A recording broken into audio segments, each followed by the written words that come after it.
What up, everybody? I'm Aslan, joined, I can't even point the right direction, Michael Langston, recruiting analyst for Warchant.com, the ultimate Seminole sports source. Thanks so much for being here. It's a live show, obviously. No phone calls because we're getting strictly down to business, controlled by you folks on YouTube. So much to discuss. Michael, we're not going to talk about how busy you've been because that would take half the show up, but you're taking a little bit of a break out of your day to answer questions from everybody on YouTube. You were back at Moore this morning. I can't, really even describe to people the sort of buzz around campus, around the Moore Center, as things start to pick up with recruiting. Just how crazy has the last 48 hours been on the most positive possible note? Yeah, I think it's been very positive just on the commits. You got 4 commits, and I would say even the month of June has been chaotic from the moment from June 1st. It's just been tremendous. But this weekend, I think FSU just really nailed everything. Got four commitments, and I think you're probably going to get, probably a few more, and then you could get a flip later with Jerron Willis. So I think FSU's done a really good job with that. He says he's got to go back home and do some rethinking. So I think in every way you got to consider they just knocked it out of the park with all these official visits and just these kids in general that visited FSU. I think they knocked it out of the park. How many so they got officials that showed up today as well, right? Like they had going into the week there was 9 official visits. Obviously Trayvon Williams visited on Thursday, wrapped his up on Saturday, so that knocked it down to 8, and you had 8 official visits. They all wrapped up before lunch, 4 noon, I think around 11 a.m. And then now they're hosting a few unofficial visitors, like offensive lineman Bryson Hurst, who we got out with afterwards. And then also Rivals 100 receiver Andre Green was also there, and I think he's still there. Austin's hoping to get up with him. And then who knows, there might be somebody else that pops in there before 11:59 tonight. So right now it's just unofficial visitors that are dropping by just for visits. But no, there's no more official visitors. All right, sorry. Mike was really pumped, man. Norvell was like super stoked for that one receiver that, he was just like screaming out the top of his lungs like Peter Wark had arrived back on campus. So I figured the guy was official. But as you guys can see, this over on warchant.com has got all the official visitors from this past weekend. Antavius Woody's a guy that we'll probably speak about later on. Jarrell Powers, Jalen Early, Travion Williams, commitment. Emory Jones, Quayshawn Sapp, commitment. Jaron Willis, commit watch. Kanaya Charlton, commitment. Bishop Thomas, commitment. So a very, very productive weekend. And it's not over yet. Again, Austin Cox over on campus right now, holding down the fort for us. We're going to have a special visitor later on in the show, too. Irish O'Fell's going to hop on, talk some recruiting. He was out crack of dawn with the guys, catching up with all the recruits. So it's been all hands on deck, or most hands on deck. I was back here at the ranch. But, nonetheless, let's get this thing started, man. Again, no phone calls today, but you can leave your comments here on YouTube, and we will certainly take them. We begin with none other than Hector Cartagena. No question, just simply wants to get loose. Hector just wants to get loose. Boom. I don't know, 5 O's, 7 M's. Let's go, Noles. This kind of sums up the entire vibe right now in this room, Michael, the excitement everybody has. How sustainable is it? So, Michael, what do they do with this now? Right. So at midnight, a dead period sort of kicks in. Right. Is that the kind of the beauty of all this? Like, they don't have to really do anything because there's a dead period that kicks in. So they've done all they really possibly can. And now everybody's in the same boat and won't be able to do anything. So they'll be able to stand pat. Exactly. That was the main goal of this whole month of June, was getting kids in for evaluation. I think they did 6 or 7 camps, evaluating a bunch of kids, and then also getting these official visitors in, unofficial visitors in, get as many as you can, top-notch guys. I can't even keep track of how many Rivals 100 5 stars, 4 stars they got in there. It was just so many.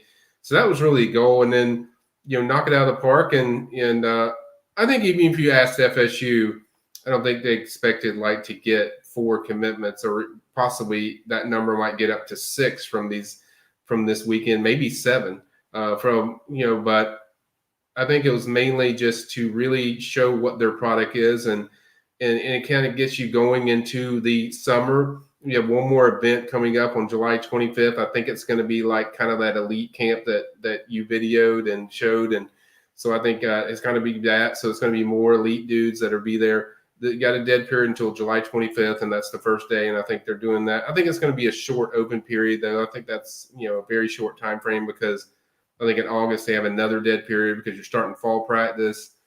Obviously, kids in high school are starting their summer practice, so there's not going to be much time to visit. So I think there's also another dead period there. So this is important for FSU to get all these kids that they really want, that they know are going to decide in the summer, and just knock it out of the park and get some strong momentum going. And this is the strongest, certainly, since Norvell's been here, this is the strongest amount of momentum that they've had. Certainly, they're cooking with kerosene and gas, as one of the YouTube people said.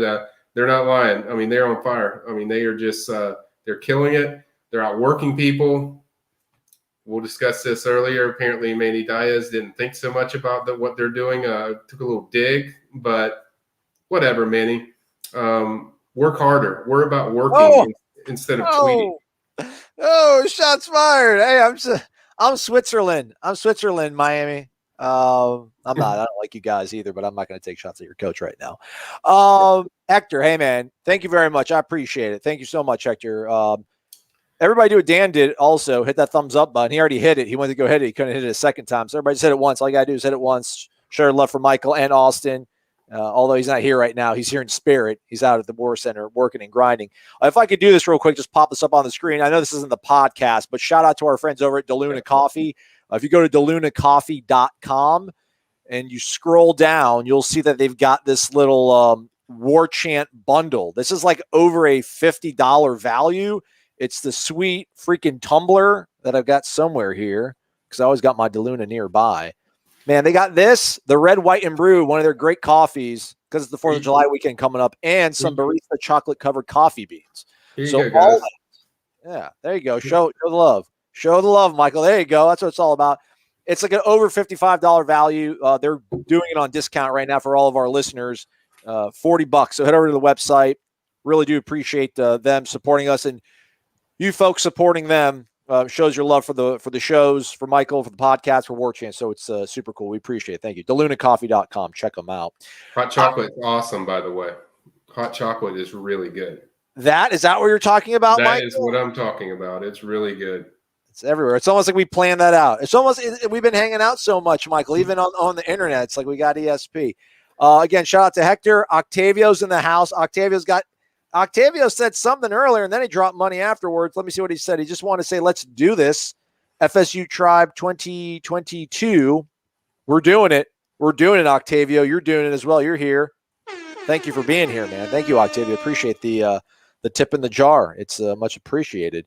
Damian Adams. Go ahead, Michael. Sorry. I was just going to say, another thing that can't be undersold is the way the coaches react on social media when they get a commitment or they have a commitment coming. Like, that energizes people when you have a staff that cares, that is excited that much about decisions, no matter who it is.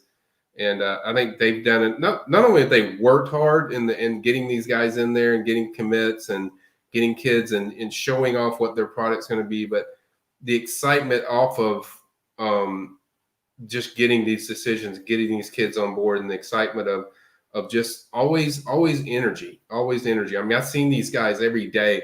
These guys always are jacked up. These guys are always into it. They're always greeting kids out front. That's something we haven't talked about. They're always out there front greeting people, no matter who it is. They make them feel like they're the most important person in the world. And that stuff is really key in recruiting, to sell, not just talk about selling something, but following it up with actual just actions. And they've done that all, throughout the whole month of June. Yeah, I mean, we showed it on the wrap-up video the other night, but I'll go ahead and pop it back up. I mean, this is a commitment in real time. If I get the audio, there we go. You better not be messing with me. You ready right now? Hey. Yeah, baby! We gotta do something! I mean, he's going like LeBron. He's going LeBron after Game 7, like, this is for you, Cleveland. This is for you. There's energy, man. It's a real thing. It's happening. It's happening, man. It's incredible, man. It's crazy. Yeah, and that stuff means a lot to kids. I mean, when you do that stuff, there's different emotions for different kids, but when kids see that and see their future coach that excited about them joining the family, that's a big deal to recruits and their families. I mean, because this is a family decision when you make your commitment. So I think these guys are just, everything they do is calculated and organized and planned and playing chess. You know, some people are playing checkers.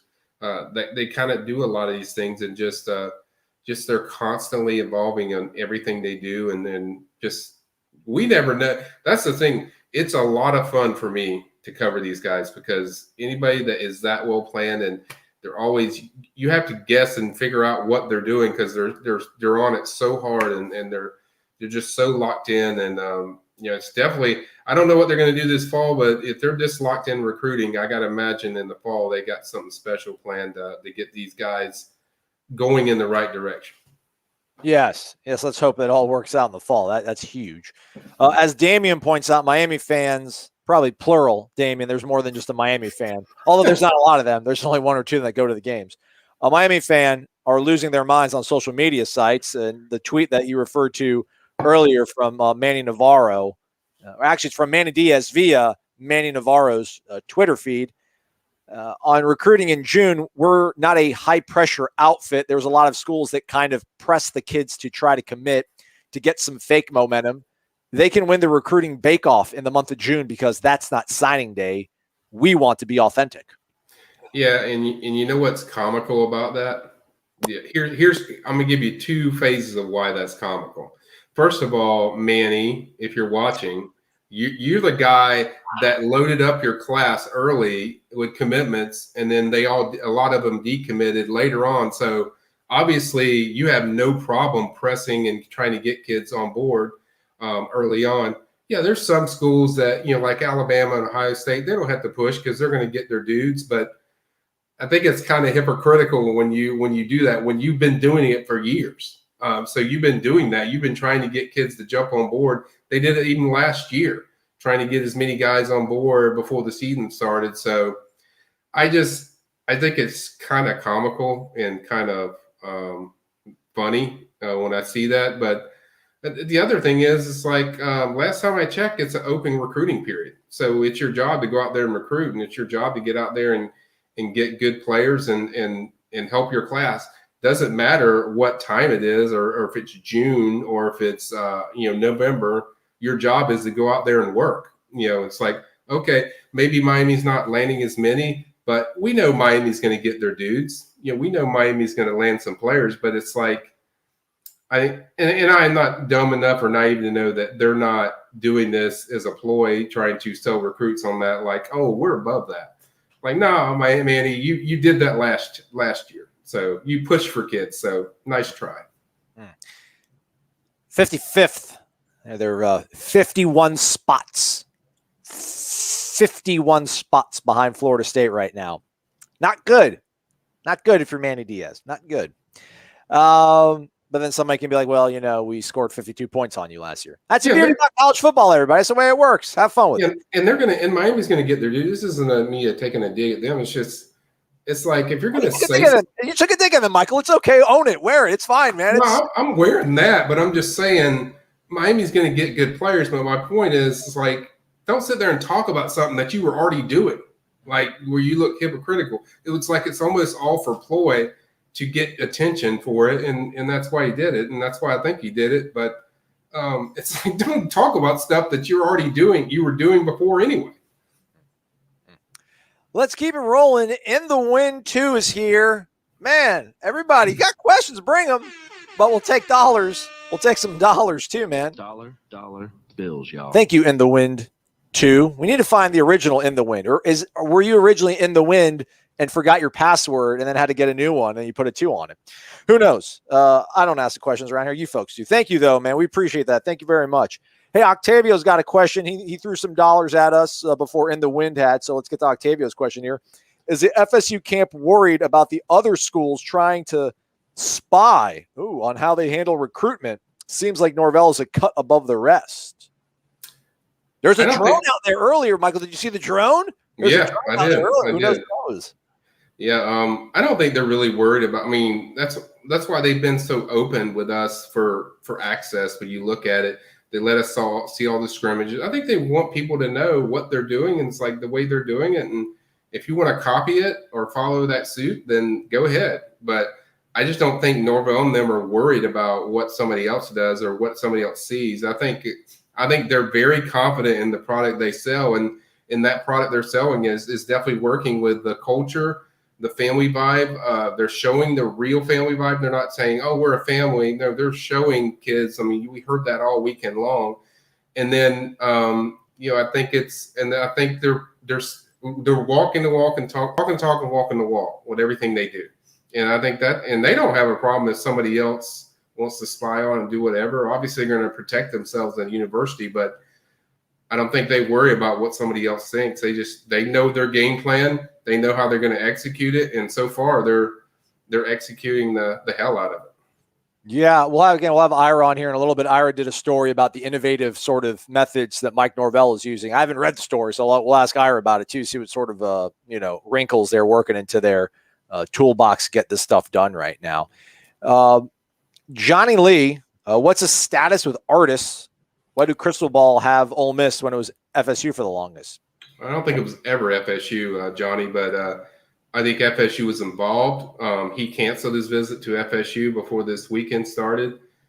He's likely going to Penn State, actually, from what I hear. So I think you might be thinking about another prospect. I think you might be thinking of Horace Lockett, who a lot of people think is going to Ole Miss. But Caleb Artis canceled his visit. Horace Lockett also canceled his visit. Don't think FSU's getting either one of those guys. But I think Artis is likely going to Penn State from whatever I hear. And then Horace, I think, will probably end up at Ole Miss because he was there this weekend visiting. So that's kind of the status on both of those guys. Craig, good morning to you. You must have been sleeping under a rock last night or two. Are we getting any linemen for this season? Who'd they get on Saturday, Michael? I think you might be talking about portal guys. If I'm reading between the lines. But yeah, Craig, they had a killing the last 24 hours or 48 talk about hours. The transfer portal then, Michael. Are they still going to go after it if you think that's what he was asking? Until July 1st, yes, but I don't know anybody right now that I know they're active with. But I think they're monitoring several guys. I think they're monitoring some receivers, some linebackers, some defensive ends. I think they're just seeing if there's something up there that jumps out at them before July 1st hits, and they still have, what is it today? 27, 5 more days or so to figure it out. So there you go. That's where they're at. I don't know any names yet. James B's here, everybody. Let's go. Dollar bills, y'all. Horn Gang founding member. One of the founding fathers of the Horn Gang. It's James B in Pensacola. What a fun weekend it was. Just good to feel good about Florida State football. Fantastic job, you guys, covering this weekend. You guys, you, Austin, Ira, well done, man. Well done. Yeah, I appreciate that. And I put a post up about thanking those guys just probably a little while ago. They did an incredible job. Austin was so grinding with everything. Was the only person to get a Travion Williams story after he committed. That was big. And then, we have updates on every single guy that's visited. That's the major targets, some even not major targets that we've done.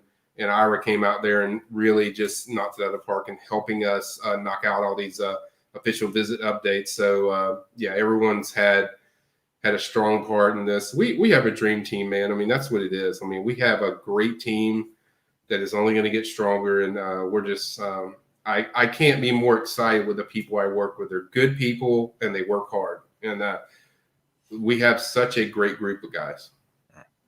Amen to that, brother. Amen to that. We're talking about we're going to get stronger. Is somebody on commit watch? Somebody on Warchant commit watch? We'll see.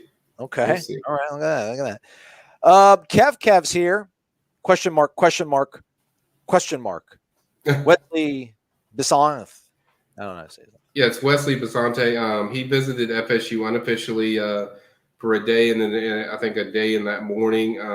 Then went to Miami. I think took a visit there too. I think he's getting in as many visits as he can. He's going to officially visit FSU in the fall. He's going to decide in the fall, and so it's a battle in Miami. That's their main competition. There's a real shot for Miami for this kid, obviously from Miami, but he also has ties to the FSU staff, very close with Sabbath Joseph. Sabbath is actually an analyst on the FSU's team that actually coached Wesley at Miami Central. So he knows Wesley really well. Wesley knows him. He's certainly, there's a lot of connections there. He's connected also with Randy Shannon, Ryan Bartow. He knows all these guys from FSU that they have. So there's a lot of connections. And, yeah, it's going to be a battle with Miami. I would say slight advantage probably to Miami, but it's a battle either way. I mean, it could go either way, especially with him taking the official to FSU later on. I think it's going to be back and forth.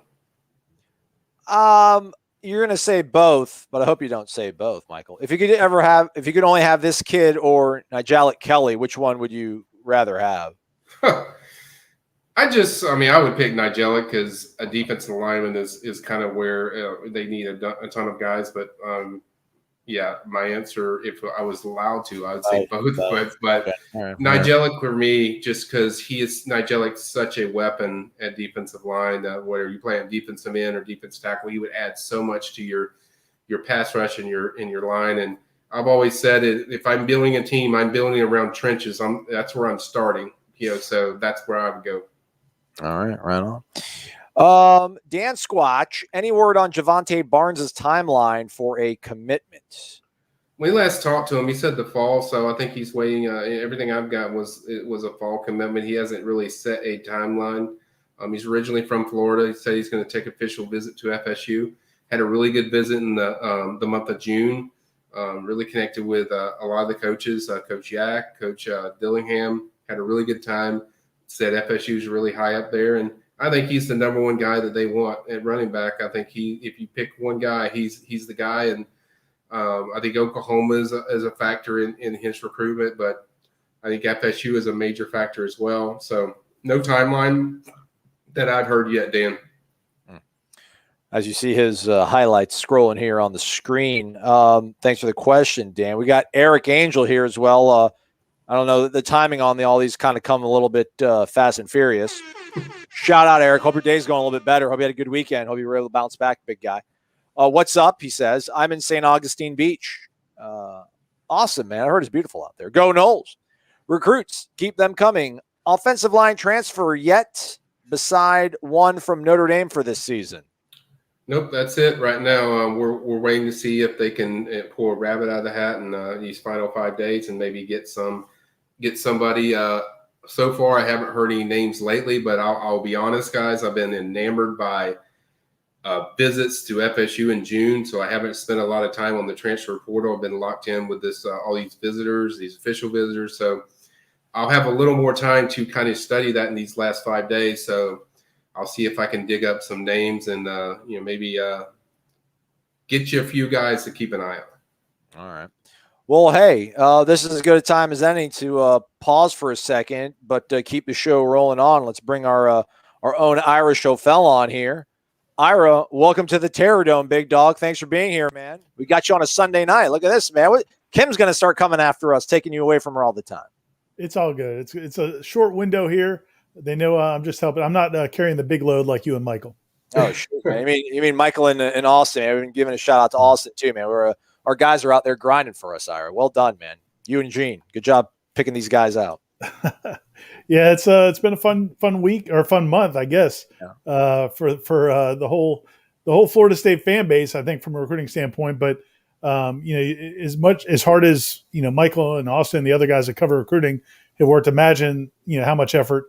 These coaching staffs, the support staff. All the people from the top to the bottom. It's really it's impressive. I know that a lot of the coaches make a lot of money, but not everybody on that staff makes big dollars. And they've all put in a lot of effort to do what they've done in this recruiting class. Yeah, Michael's been talking about the momentum they're building up and just how hard they're working, and a kind of point that you underscore. And you have a story that's up on Warchant, just kind of, I guess, taking a larger picture kind of from up above of what this staff has been able to put together in such what seems like a short amount of time, and with not maybe the best sort of, man, if this is a race around a lap, man, they didn't have the best car getting on the track, and somehow right. they've revved this thing up and they've been able to piece everything together. What has sort of been what stood out to you, Ira? You've always got such a unique perspective on these things with the amount of contacts you have. in the sport. I mean, what has been able to really kind of make this staff coalesce and come together and get these kids on board to believe in their message here? Well, I mean, I think, and what I wrote about really was just, from a big picture standpoint, I think that when we watch these singular events take place, sometimes you don't see the bigger picture. And so, like at the beginning of, and back in May, when I went down to South Florida and covered their free youth football clinics, I was blown away by the way the communities responded to Florida State's message. I mean, a lot of these kids and their parents didn't even know who Mike Norvell was. Like literally, is that the head coach? Or is he the head coach? He's only had 1 year at Florida State. It was not a good year, and it was during a pandemic. So from an outreach standpoint, for him to go out and get into those communities, they went to 12 different cities across the state. South Florida, Central Florida, North Florida, Jacksonville, down to Fort Myers. I mean, they were everywhere across the state, and they really did a good job of kind of building some connections at a time when they couldn't be recruiting like normally. May is usually the month. Michael usually does his tour for the site in May, where he goes out and visits high school campuses where the coaches are also visiting during that month of May during spring football. All that was still shut down because of the pandemic. So they came up with this idea for youth clinics. Well, again, it was kind of a neat idea. We wrote a story at the time, and then we just kind of moved on. Well, then they had the mega camp. Well, first, then they had Midnight Madness, which, again, that was, it was impressive that they came up with the idea of doing that, getting kids on campus the very first minute after midnight. But the way they executed it, the way they got all of these high-profile kids to come, to not leak it, it was a secret until really the last day, was really impressive. The way they executed it and pulled it off, and the impact it had on a lot of those players. And then a week later, they have the mega camp, and that was really – that's one where I think Mike Norvell, kind of got, it's not, like I say, lucky. It was just, it was an idea he was going to do from day one. It worked out perfectly where everything's been shut down for 15 or 16 months. You're going to have this huge mega camp where you're going to bring in 50 plus college coaches from around the country and all these recruits. And it was right after everything's kind of coming out of the pandemic. So you guys were out there with me. I mean, that was crazy. I mean, it was like 2,000 kids at the intramural fields over the course of that day. I mean, I've never seen anything like it. I imagine Michael's never seen anything like it either. And so all of these things, like you weren't seeing necessarily the fruits of it. It wasn't like they were getting commitments every other day, but I do think that that's kind of helped lay the groundwork for what we saw this weekend. I mean, I don't want to simplify this, but it's still, everyone says it's all about relationships, right? And that's what the staff has really said to us on camera and off camera. But you can't fake that, though, really. I mean, you can't fake a connection or a true interest in wanting to help mold your son or your grandchild or your nephew or however you're looking at this from a family kind of perspective. My biggest sort of hang up was I did wonder how Norvell was going to be able to connect with guys because he is so it's almost overly eager. I feel like I'm just kind of, hey, Mike, hey man, you're Florida State, you're the head coach of Florida State. You don't need to, do all the dog and pony show, but it's working. So I should probably calm down on my anxieties with it. I mean, is there something different? Is it effort, Ira, or do you think that they've really tapped into how really important truly relationships are when it comes to recruiting? Well, I think, what they did the things I wrote about, I think that especially the mega camp and the youth camp were great for relationships, mostly down the road, especially in the state of Florida. They really showed that they're going to make this commitment to the state of Florida. I think what we're seeing so far, especially in these recent commitments, and Michael can speak to it, he's written about it a ton of times, is a lot of these guys are relationships that maybe some of them were even pre-existing before this coaching staff was even at Florida State. So, whereas they may not have had a ton of guys with Florida roots, you talk about Alex Atkins and his ties in Georgia, where they got a couple of offensive linemen, David Johnson, his ties in Louisiana, where they got another defensive lineman, Marcus Woodson and the guys, and Marcus Woodson and Chris Marv and the guys that have connections in Mississippi. So I think they've done a really good job in this short window of tapping into those prior relationships.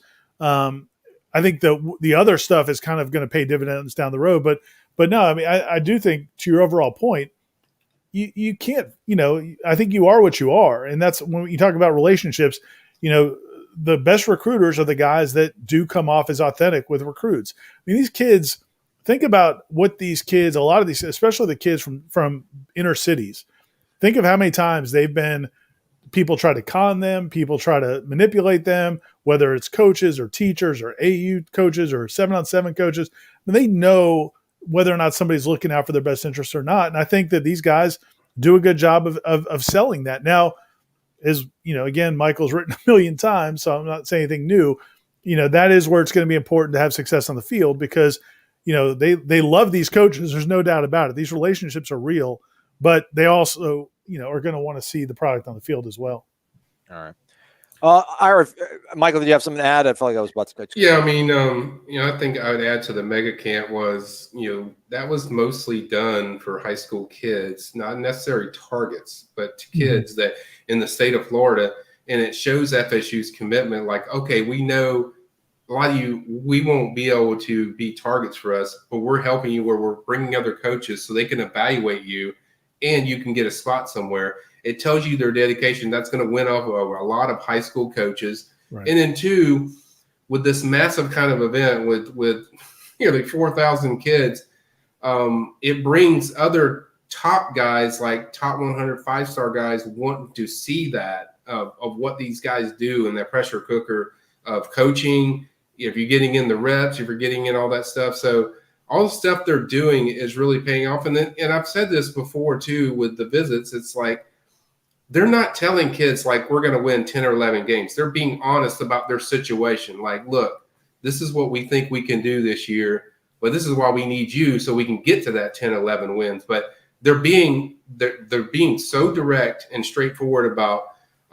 Even Marvin Jones Jr. said, the pitch from Norvell was, here's 3 reasons why you shouldn't come to Florida State. If you're not willing to do this, you're not willing to do this, you're not willing to do this, you don't need to come here. Nobody does that approach. Like I said, he's doing just really interesting things that coaches probably never would have thought about it being that authentic and that straightforward. Even if it's comes across as almost negative, it's a different approach, but that approach is working because these kids are looking like, okay, I can trust these guys because they're laying it straight out what they are. And the one last thing, and I'll get running as I know you guys got to get on to more important stuff.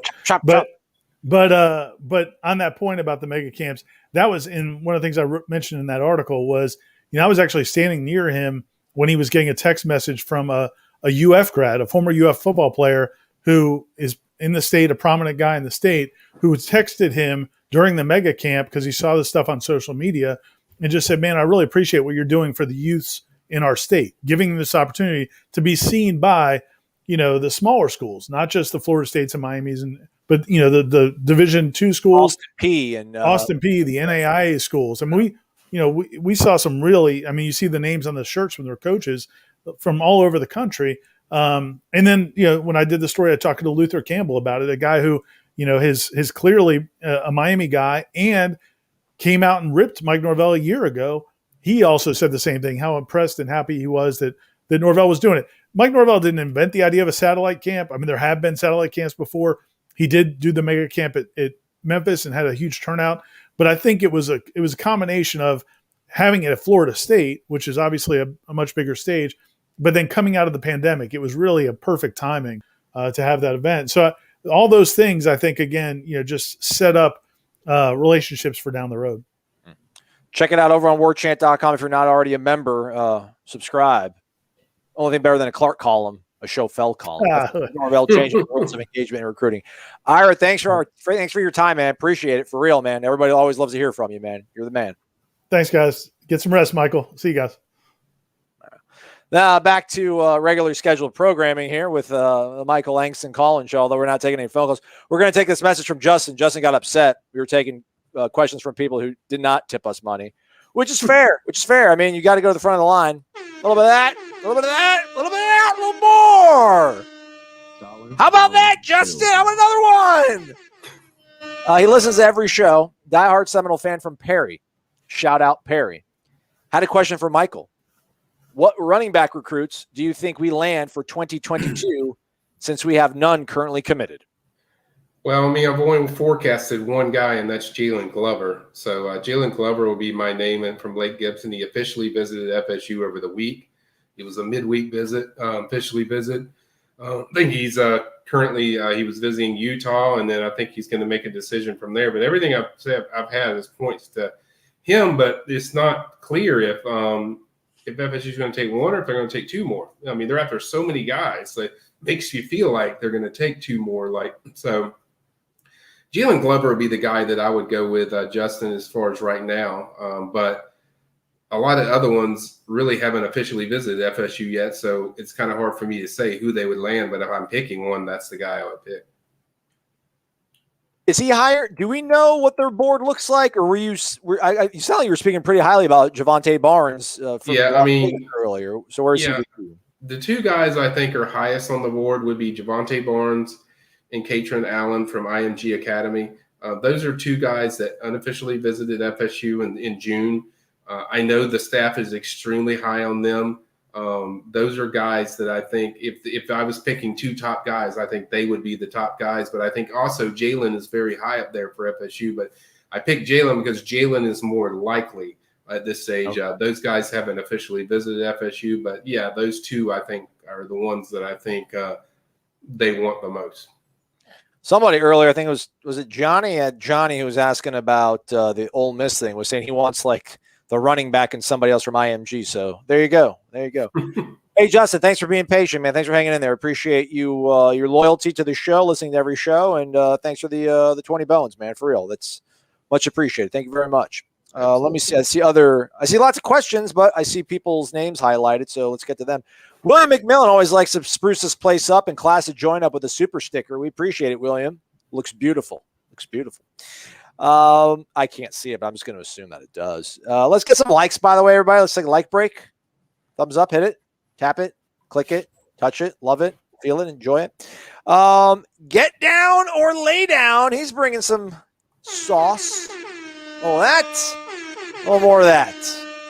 Do you think 8 wins locks our recruiting class into a top 10 finish, or are there commitments more about building a future regardless of current success as long as we look improved? #HornGang.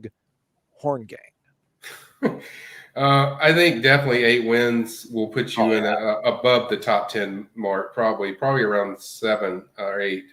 I think they're ahead of schedule where they were supposed to be. If people haven't seen the team recruiting rankings, they're up to number 4 right now. Obviously, we know that's not going to last forever because people are going to get recruits. Teams are going to get recruits, and you obviously can only get so many. But I think, yes, if they win 8 games, I think there's a very, very, very good chance that they'll be in that top 10. And as far as the commitments, yeah, I mean, you want future, but I think last year was kind of building the building block, and then this year is getting more elite guys that are really elite, and that's kind of their mindset. You see that when my hot boards and my 12 to watches, there's different dudes that they're recruiting this year compared to last year. You know, there was a handful of guys that are 4 stars in there, a lot of 3 stars, a lot of guys that they were just sold on as far as evaluations.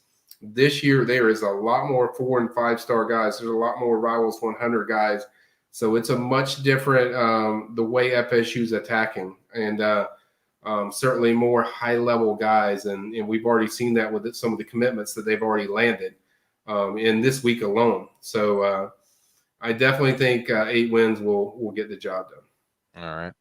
Oh, man, so many questions, Michael. Are you ready, man? I know you probably want to, have a snack or something. Oh, let's get to Khalil before Khalil falls off the screen. Sorry, Khalil. Shout out. Khalil's always been here.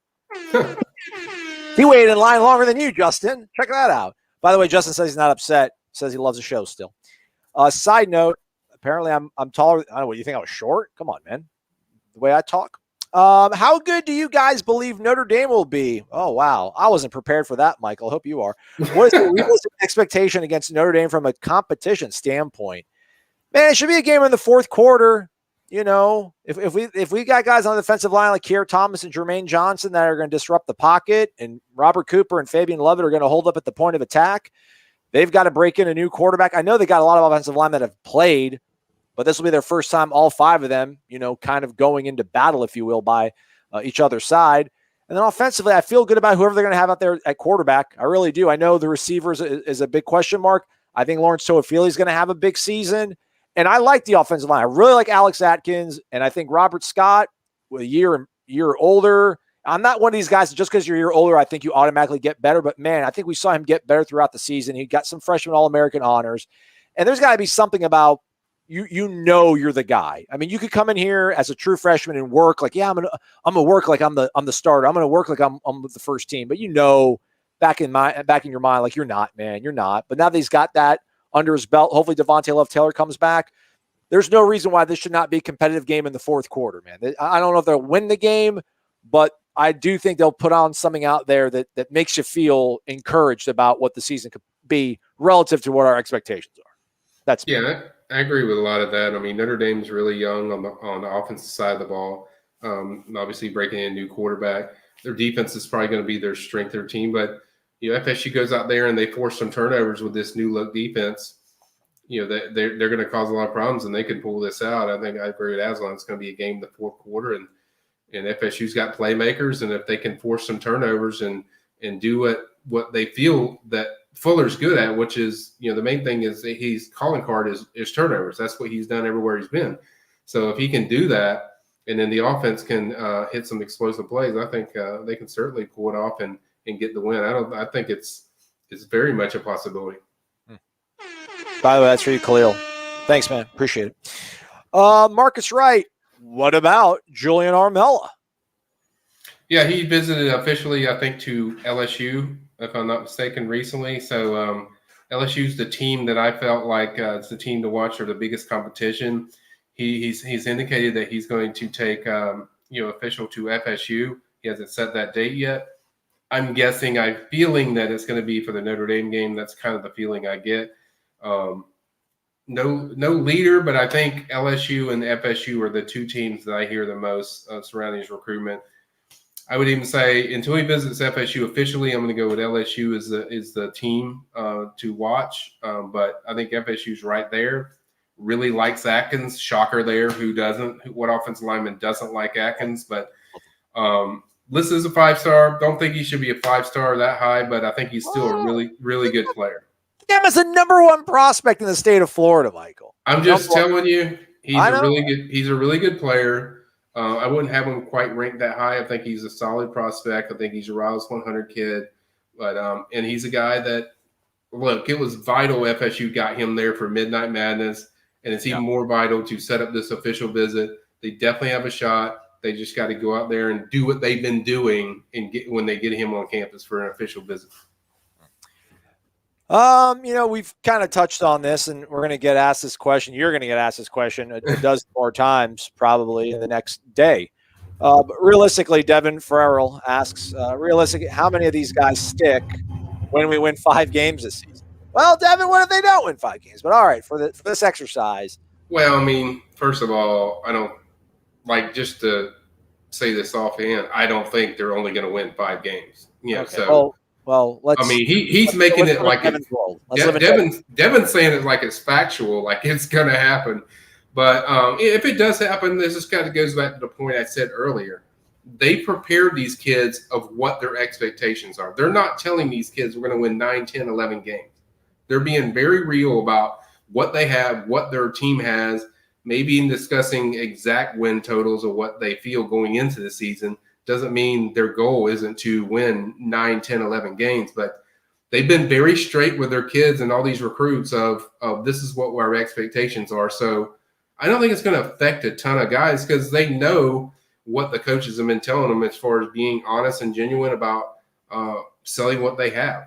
And that's the main thing. You can't sell a bill of goods and then it come back to bite you in the butt when not being honest. That's why it's very important to be able to back up everything that you're pitching and in your vision of what FSU is going to be to all these kids, whether that's good or bad right now. Yeah, man, they're not telling these guys a number. They're like, hey, stick with us, man. Like if we give 6, if we get 6 wins, like, will you come here? Like Mike Norvell's not saying like, if we win 6, you promise to come here, Bishop Thomas.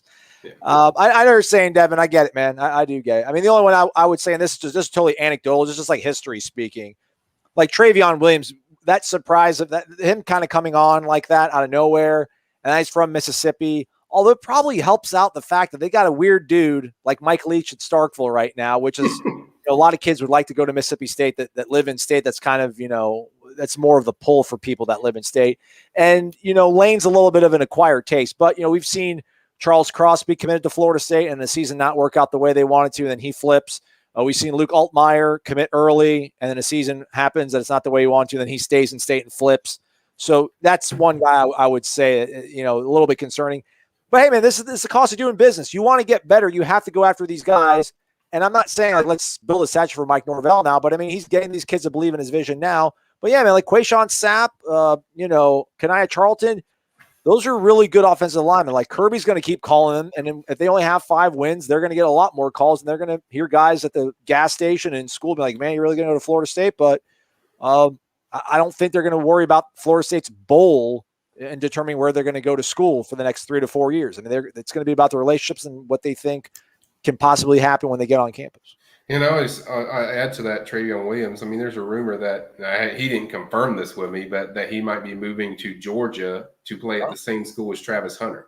Yeah, well, there we go. So, that would certainly solve the problems of the Mississippi pressure, but I haven't confirmed that yet. Travion hasn't said that. I guess next time we get him in person, we can do that, but that's another part of it. But as Eslon pointed out, it's like they're selling kids on what they are and what they're going to be, not they're not saying, we're about to tear it up, man. We're going to go to the ACC championship. I mean, they're saying exactly what they are, what they feel going into the season. We got to start scrolling down here. We got a lot of questions. I'm already at the top here. Keon Thompson. What's up, Keon? I know much of the debate on the message boards has been about, is it Antavius Woody committing? If Woody were to commit to FSU, is he a defensive tackle or is he an offensive line? I think he's coming as an offensive tackle, but they're recruiting as offensive line and defensive line. It's certainly subject to change, but as of right now, I think offensive tackle is where they prefer him the most. Obviously, we've got a chance to see him at the 5-Star Challenge. He was phenomenal at defensive line, won the MVP at the regional Atlanta camp, was very good.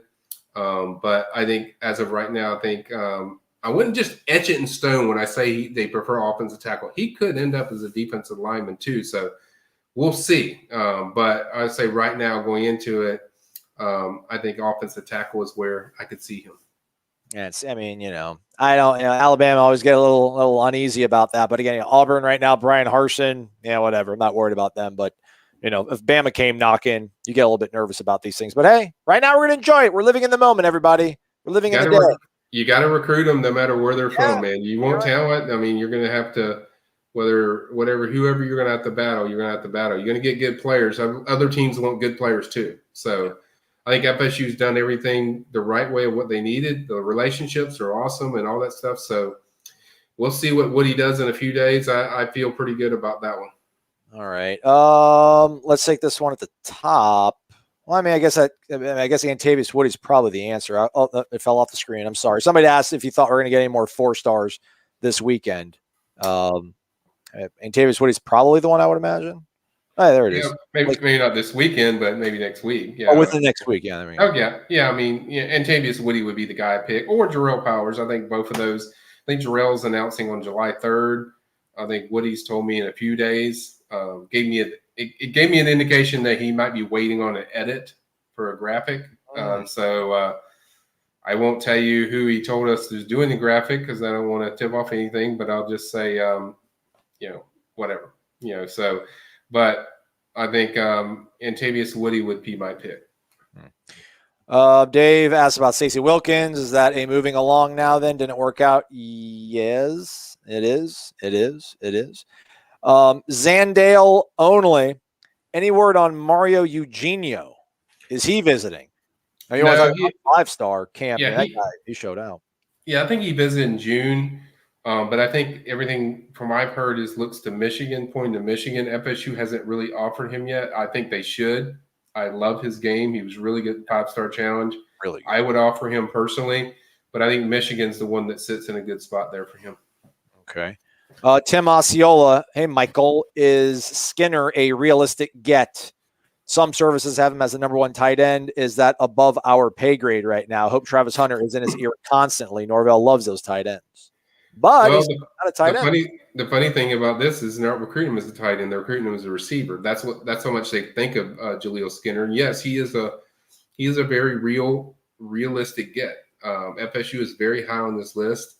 He grew up an FSU fan, big FSU fan. If you're around Julio, and I think they're a team that I think out of all the teams, I think they sit in the best spot with him based on the intel I've gotten throughout the past few weeks. And he's taken several visits to different places, but I think he really likes FSU a lot. It's going to officially visit for the Notre Dame game, but get this on the board where I guess people forget, but FSU is recruiting him as a receiver. They want him as a receiver. That's the position they want. This guy is a weapon in so many ways, and they want big guys. They want guys that are game changers. They don't have a lot of those guys on their roster. I mean, we see glimpses of Malik McLean in the spring, but they don't have a lot of 6'5" guys that do what Julio Skinner does or what Malik McLean does. So they want to get a lot more of those guys. Guys like Jaden Gibson, a 6'5" guy, another 6'5" guy. So they want to get more size and height on their roster of dynamic playmakers. And I think this kid definitely fits the bill as far as what they're looking for. Zach asked about a pair of twin linebackers from Lake Brantley High for 2023, he believes. Any word on them? Drawing a blank there. I know who you're talking about, or at least I know one of them, but I don't know. His name is just escaping me right now, Zach. So I'd have to research that as far as the Galloway? name. Is that Galloway? Oh, no, I just typed in something in the internet. Who knows? I'm sorry. Sorry to interrupt you, Michael. Carry on. Yeah, try to if you could get names for me, Zach. I could really do more research that way, but I don't know off the top of my head. But I guess I could research it right now, Aslan. Screw it. The Harrises, Michael and Andrew Harris, is what the internet is telling me right now. Okay. Let's keep it moving. That question's from like 20 minutes ago. I'm sorry, buddy. I mean, there's so many of y'all. There's just so many of you all. I haven't heard anything with FSU with those names. They don't ring a bell to me right now, Zach. Very nice. Hey, look who it is, man. I was kind of worried if I maybe get upset at us that we didn't have any phone calls. But it's Gator Kirk, everybody. He's all right. He's alive. He doesn't like the horn, but sorry, man. It's part of what we do here. It's part of what we do here. Gator Kirk in the house, everybody. He's all good. He's all good. Glad, man. Gator, what's up, man? Let's keep this thing rolling. Steven St. John just wants a class up to join with a super sticker. Thank you, Steven. Appreciate it. I'm sure it looks gorgeous. Marcus Wright. He's late. Well, he's not late. I shouldn't say that. But he did ask us several minutes ago, and I think he already touched on it, though. But let's get further back into it because he did give us $24.99 for your information, Michael, for your intel, for your nuggets. Dollar bills, y'all. Feed the man. Chances then, Michael. Chances right now, here and now. Julian Armella. What, 51-49 LSU? Yeah, I'd go with that. That's good. I would go with that percentage. That's fair. Obviously, a lot depends on the official visit coming up, but once he officially visits FSU, my percentage is probably going to change. But I want to see that official visit lined up, and then once we go from there, I can truly address that. But can't really address it until official visit set up. He's only taken one visit, and that was Midnight Madness on June 1st. So I want to see what happens with an official visit with FSU and the vibes I'm getting from there. But so right now, yeah, I go with Aslan, the LSU 51-49. I'm interested to see what happens from that visit because I know LSU's got a new offensive line coach, so this is probably their first time to really kind of connect, and we'll see how that goes. Let's keep this thing rolling along here. Let me find some highlights. There we go. Face Plush. This is a new. Welcome to the Terror Dome, Face Plush. When is the last day? Thank you. Like, for real, thank you, though. I know I made fun of your name there, which is rude, but thank you. Thank you. When is the last day we realistically can hope for another transfer? And do we get one, or should we move on from that hope? Thanks, Jeff Larson. July 1st is the cutoff date. They have they can enroll, yeah. So they got to be by July 1st so they can enroll. Right. So for them to enroll and play early. Now they can get somebody, but they have to sit out a year if you wait that long. So, but no, you don't give up the hope until you're done. You know, till that final days here, you don't never give up the hope. They're still actively looking at options. Whether it's the last hour, they will do it. They will get it done. And if there's a guy that they want and there's mutual interest and they want to get it done, FSU is going to find a way to execute it and get that guy on this roster. So the hope is not gone until July 1st hits. Thank you for the question, Jeff. Appreciate it. And thank you for the tip. Very kind of you, man. Thank you very much. Let's go back to Justin Aslan with an O, apparently. Just want you to tell Corey I said what up, and I love his takes on things on y'all's next podcast.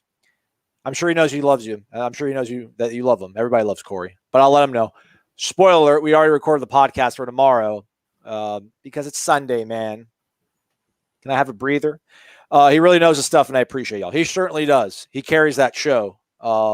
So it's good that he's around. Helps me out.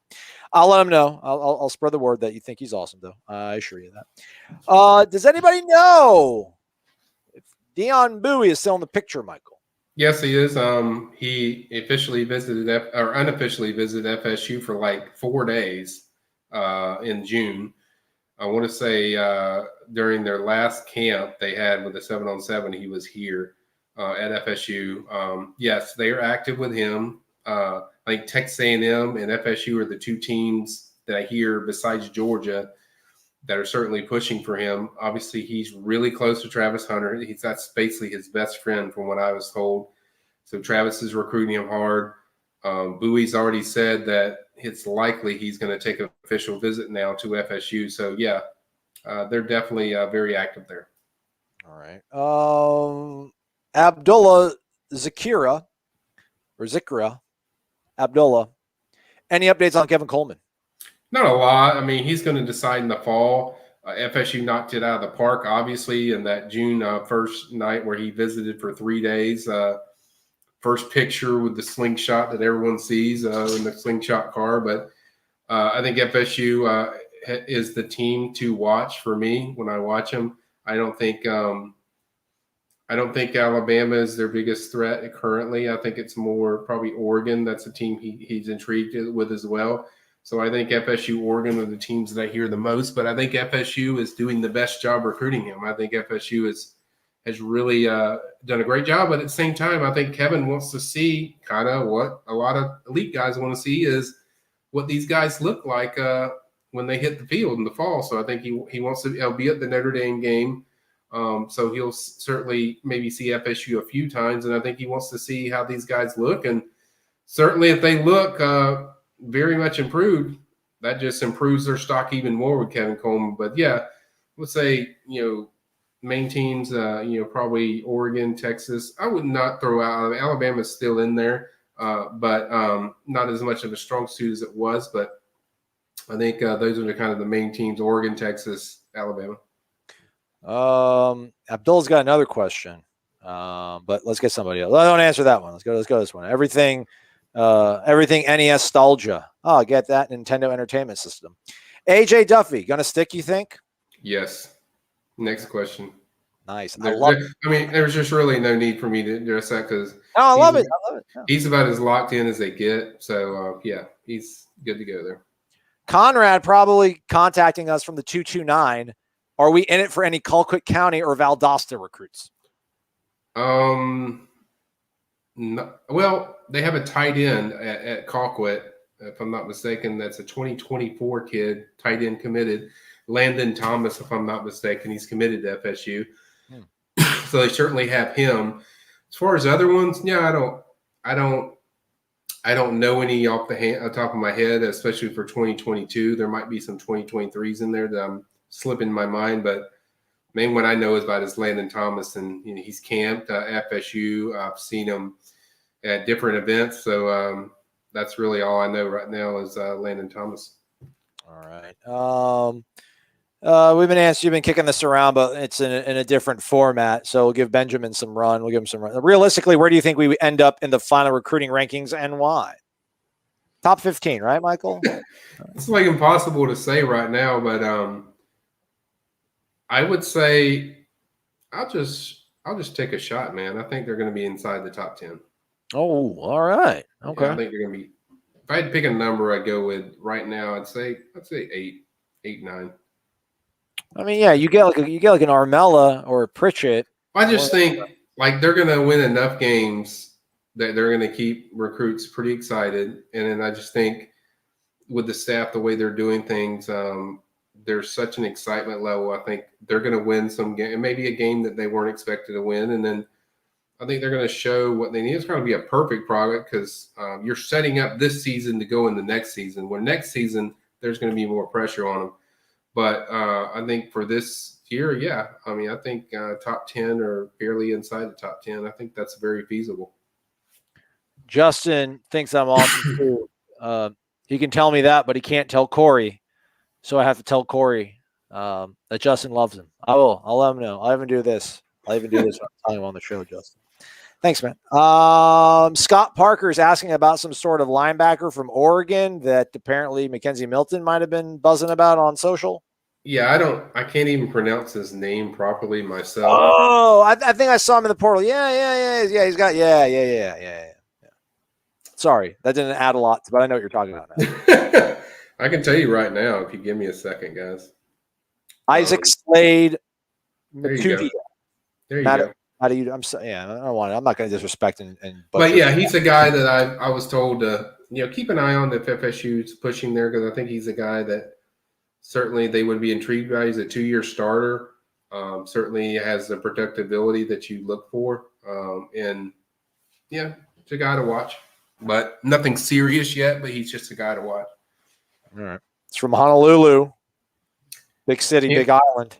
Where Diane's from, born and raised. So my wife. So yeah, I can see why Mackenzie likes him so much, because he's from Hawaii and they probably have ties and stuff. So yeah, could be one. Don't have a Hawaii kid on their roster, or hadn't had one in a while, except for Mackenzie. But so yeah. Jalen Early is going to commit July 15th, according to Rose News Services. Thank you, Rose, for sharing your news sources here. Ryan C. asking, we haven't had this one in a while. How many commits can they take this year? What's the number? Michael? Give me the number. Probably between 22 and 24, around there right now. That could obviously change as it did this year. We saw that fluctuate consistently where, okay, they're done. And it's like, no, they found a way where there's numbers. So that's kind of the number I'd heard right now.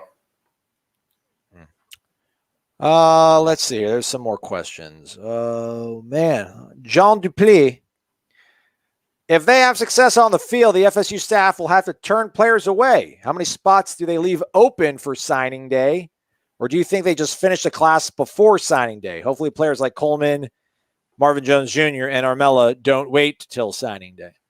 Well, they'll have room for guys they want. I mean, they know who their priorities are. So, yeah, they'll definitely save room for each position.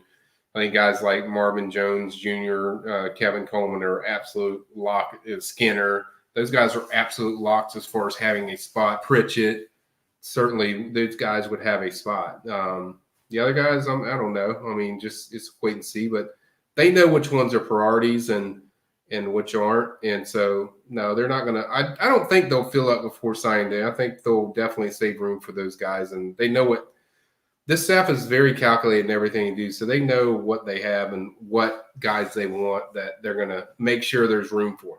Because everyone asked me, when they got Travion, it's like, that mean Nigel Kelly's out and Marvin Jones Jr. is like, seriously? You think Marvin Jones Jr. it would be out of this class? The guy's dad is a legend here, and he's really a top defensive end. He's the guy they recruited the hardest out of any defensive end. So no, they're still going to have room for the elite guys like Nigel Kelly, Marvin Jones Jr., and the guys I mentioned. So definitely they know what guys are there.